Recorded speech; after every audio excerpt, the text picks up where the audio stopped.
Hi, my name is William Thayer, and I'm talking about the COVID crisis and reopening the United States. The COVID crisis, of course, everybody is pretty well aware of. When I started writing letters and doing these videos, the number of cases was 500,000. In just 10 days, it's gone up, less than 10 days, it's gone up to 677,000. The deaths have gone from 20,000 to 34,000. So it's certainly time to do something. Now, I have advocated testing versus treatment. That was my first video. And there's the link, because if you look at the title, you're going to have to scroll down about 20 or 30 scrolls. I'm at the bottom of everything. But if you go to the link, you can get there right away. Anyway, my theme is comprehensive testing is going to solve our problem, defining the problem as the spread of COVID. Remember, just 10 days ago it was 500,000 cases, now it's 677,000 cases. That's our problem, the spread. Okay, treatment, we're going to treat everybody that gets sick. Okay, that's a given. But treatment is not going to stop the spread. Okay, logically then you say, hey, if testing is the way to do it, comprehensive testing, we're going to need 1 million or 2 machines. Can we produce that many? And the answer is, this is America. Of course we can do that. And we're going to have to do the test samples. We're going to have to produce those. Those are the test chemicals that go in there along with the nose swab or whatever you use. Now you can even spit into a tube and you can get your sample tested. So we're going to have to produce that as well. So that was the third video. The fourth video I did on the USS Roosevelt, our aircraft carrier.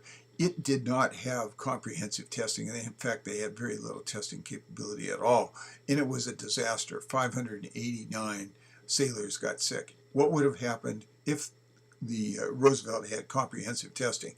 And let's hope that every other aircraft carrier has comprehensive testing. Okay, that line is going to be pretty simple for this one. I'm going to be talking about COVID testing. I'm just going to review that real quickly. And then I'm going to talk about reopening the U.S. west of the Mississippi. Of course, we want to open it up east of the Mississippi as well. But let's tackle the easier problem first, because probably only 20% of the cases are west of the Mississippi. It's going to be a much more difficult problem east of the Mississippi. Now, COVID testing, certainly no test is 100%, but if we get everybody tested once, we're going to have a pretty good idea of who's sick and who we need to isolate. The real key is to keep testing, okay? So maybe you test and you test again in 2 days or 5 days, something like that, so that you get a real track record. Comprehensive testing, the whole idea is that there's only about 2% of the population that is ill with this COVID virus. But the problem is many people do not show symptoms. So you don't know which people in the United States have it. Comprehensive testing will tell you that. And then if you've got 2% of the people identified as being sick, instead of locking down 100% of the population, we'll just lock those people down. And of course, we'll treat them. But the real thing is the 99.8% people that aren't sick can get back to work. This is the quickest way to get our country back.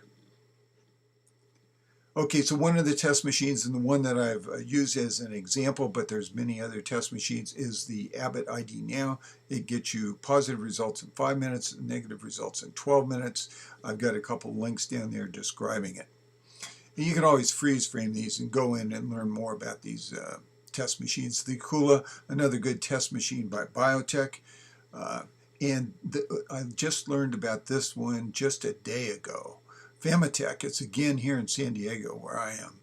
And what it is a blood test. They're showing the steps there. You can go to the website that I've given down below. It costs 25 bucks. It takes 10 minutes. And what it does is test for antibodies. You either have antibodies or you don't have antibodies. If you have antibodies, then one or two things. Either you've had COVID and you have the antibodies to prove that you had COVID, or you have COVID and you're just asymptomatic. And guess what? You're sick. Okay, so maybe another test would be in order.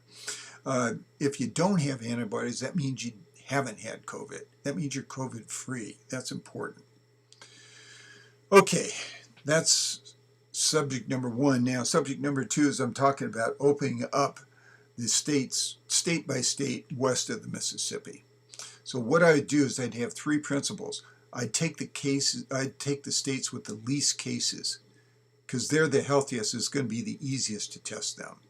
Open the state test with the states that have the lowest number of new cases. Okay, again, easy. Okay, and open with the states with the lowest population. Again, fewer people to test. Okay, and my criteria is have enough test machines to test everybody in the state, the entire population of the state, in 2 days. So I look at the map of the United States and it looks like this. This is, of course, probably a couple weeks ago.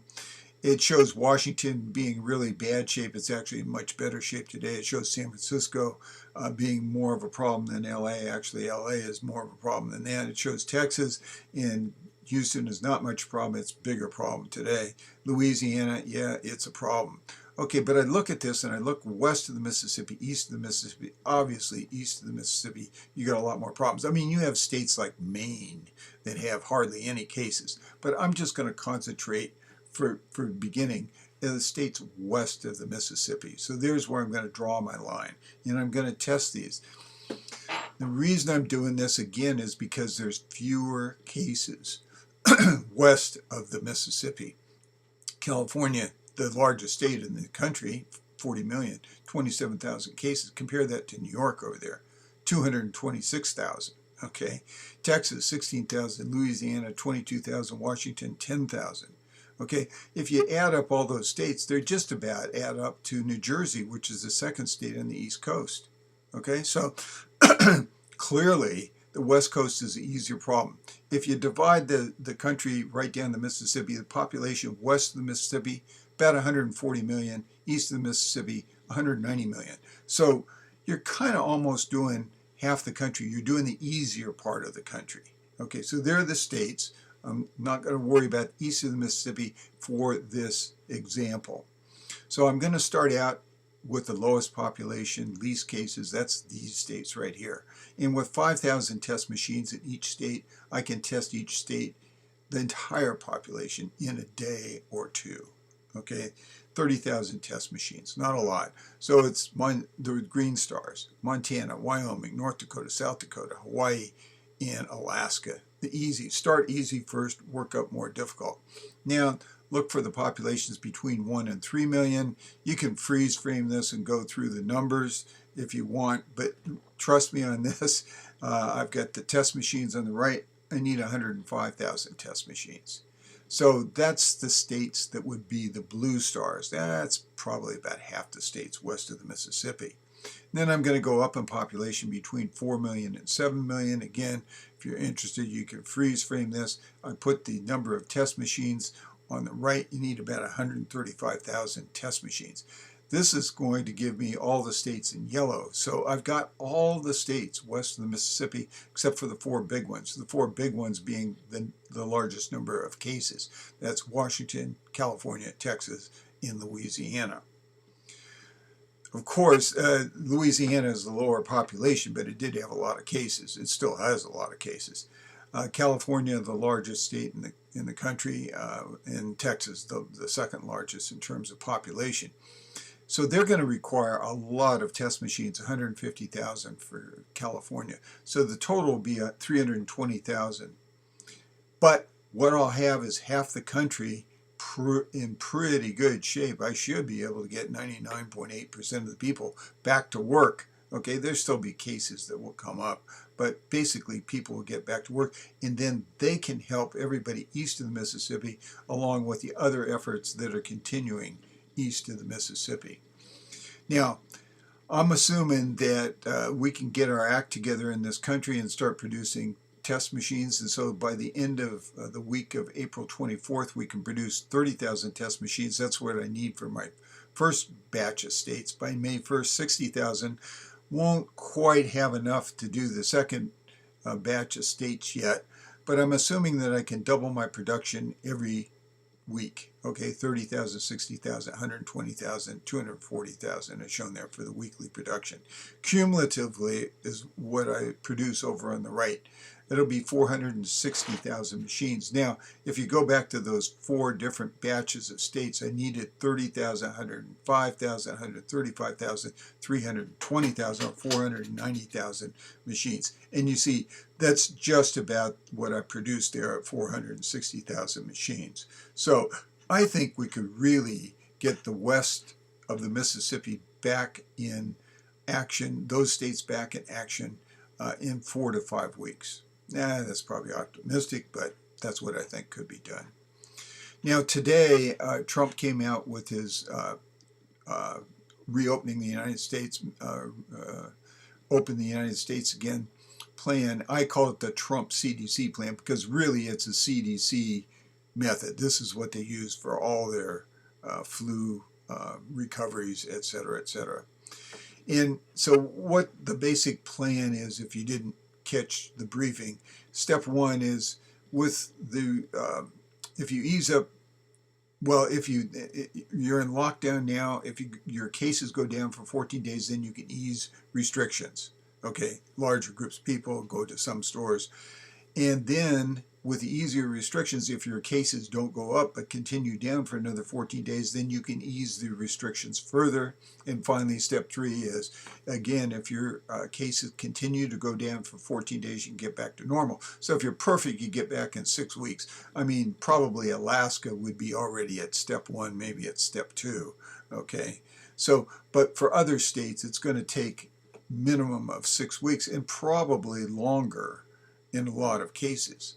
So is the Trump CDC plan better than the comprehensive testing that I advocate? Well, why is it either or? There is no question. You don't want either or. You want to combine the two. Okay? The Trump CDC plan is going to make sure that those states are healthy when they open up. What the comprehensive testing is just going to get you there a whole lot faster. So comprehensive is the best way to get 99.8% of the people back to work. Lock down the 2%, 0.2% that are sick, not the 100%. Okay? And make the 14 days happen sooner than 14 days, for the steps. Now, the U.S. can produce the test machines. I covered that in the prior talk. We can do mass testing. We can do this. My next video, I'm going to address, by the way, how do we pay for these test machines? The COVID testing and billionaires. So thank you very much for your attention and stay healthy.